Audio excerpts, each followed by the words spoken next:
नमस्कार, मी किशोरीज रेसिपीमध्ये तुम्हा सर्वांचं अगदी मनपूर्वक स्वागत आहे। मुरमुऱ्याचा चिवडा मी बरेचदा करत असते, पण आज जरा वेगळ्या पद्धतीचा, वेगळ्या प्रकारचा आणि वेगळ्या चवीचा असा हा मुरमुऱ्याचा चिवडा मी तयार केलेला आहे। पाणीपुरी म्हटलं की प्रत्येकाच्याच तोंडाला पाणी सुटतं, तर आज त्याच पाणीपुरीच्या फ्लेवरचा चिवडा मी तयार केलेला आहे। त्यासाठी इथे मी पुदिना, कोथिंबीर, कढीपत्ता, हिरव्या मिरच्या आणि लसूण स्वच्छ धुवून एका सुती कपड्यावर पाणी निथळण्यासाठी ठेवलेले आहे। सोबतच मी शेंगदाणे आणि फुटाणेसुद्धा घेतले आहेत। मुरमुऱ्याचा चिवडा करायचा आहे, तर त्यासाठी 1 पाव मुरमुरे मी घेतलेले आहेत। चाळणीने स्वच्छ करून घ्यायचे आहेत, म्हणजे ह्यामध्ये जर काही कचरा, धूळ असेल तर ती निघून जाते। म्हणजे आपण जर कुठल्याही प्रकारचा पोह्यांचा म्हणा किंवा मुरमुऱ्यांचा चिवडा करत असाल तर पोहे किंवा मुरमुरे स्वच्छ करून घ्यायचेत।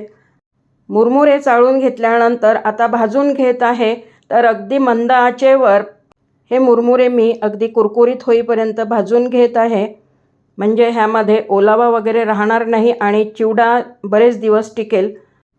मुरमुरे भाजून घेतल्यानंतर आता ह्या कढईमध्ये मी तेल घातलेलं आहे आणि ह्या तेलात आता शेंगदाणे तळून घेत आहे। अगदी कुरकुरीत होईपर्यंत शेंगदाणे तळून घ्यायचेत। त्यानंतर मग फुटाणेसुद्धा मी तळून घेत आहे, तर फुटाणे तळायला फारसा वेळ लागत नाही।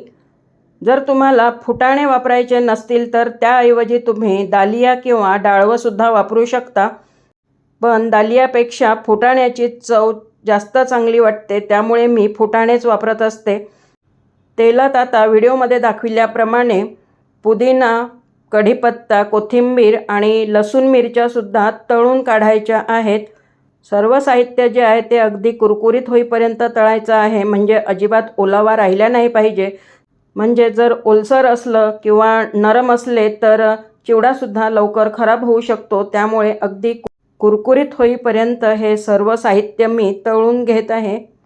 पाणीपुरी तर आपण घरी नेहमीच करत असतो किंवा मग बाहेरसुद्धा खात असतो, पण अशा पद्धतीचा मी पाणीपुरी चिवडा पहिल्यांदाच करून बघितला आणि चवीला खरंच खूप छान झालेला आहे। तुम्हीसुद्धा अशा पद्धतीने हा पाणीपुरी चिवडा करून बघा। मधल्या वेळेत किंवा सायंकाळी चहासोबत किंवा लहान मुलांनासुद्धा तुम्ही असा चिवडा करून देऊ शकता।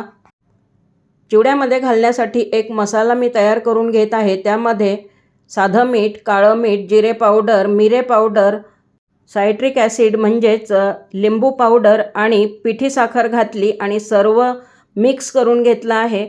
आता हे जे मी तळून घेतलेले सर्व साहित्य होतं, तर थोडं थंड झालं होतं, मिक्सरच्या जारमध्ये घालून अगदी बारीक पेस्ट करून घेत आहे। पाणी वगैरे अजिबात घालायची गरज नाही, कारण आपण चिवडा करतो आहोत। एका तडका पॅनमध्ये मी 3 मोठे चमचे तेल कडकडीत तापवून घेतलेलं आहे आणि आता ह्यामध्ये ही जी बारीक तयार केलेली पेस्ट होती तर ती घातली, म्हणजे छान अशी शिजवून घ्यायची आहे। ह्यामध्ये जर काही कच्चेपणा राहिला असेल तर तो सुद्धा निघून जाईल, म्हणून अगदी कडकडीत तेलामध्येच ही पेस्ट घालून पुन्हा एकदा शिजवून घ्यायची आहे, म्हणजे ह्यामधला कच्चेपणा वगैरे सर्व निघून जाईल। आता हे जे मिश्रण मी तयार करून घेतलं होतं तर ते मुरमुऱ्यांवर घातलं आहे। त्यामध्येच आता जो मसाला तयार करून घेतला तर तो सुद्धा घालत आहे, तर थोडा घातलेला आहे। सर्व मिश्रण व्यवस्थित असं मिक्स करून घ्यायचं, म्हणजे हा मसाला जो आहे तो सर्व मुरमुऱ्यांना व्यवस्थित असा लागायला पाहिजे।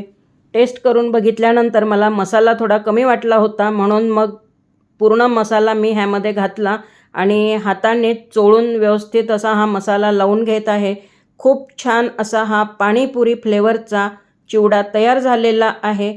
रेसिपी कशी वाटलेली आहे मला कमेंटमध्ये नक्की सांगा। आवडली असेल तर लाईक, शेअर, सबस्क्राईब करायला विसरू नका। पुन्हा भेटूयात अशा छानशा रेसिपीसोबत। धन्यवाद।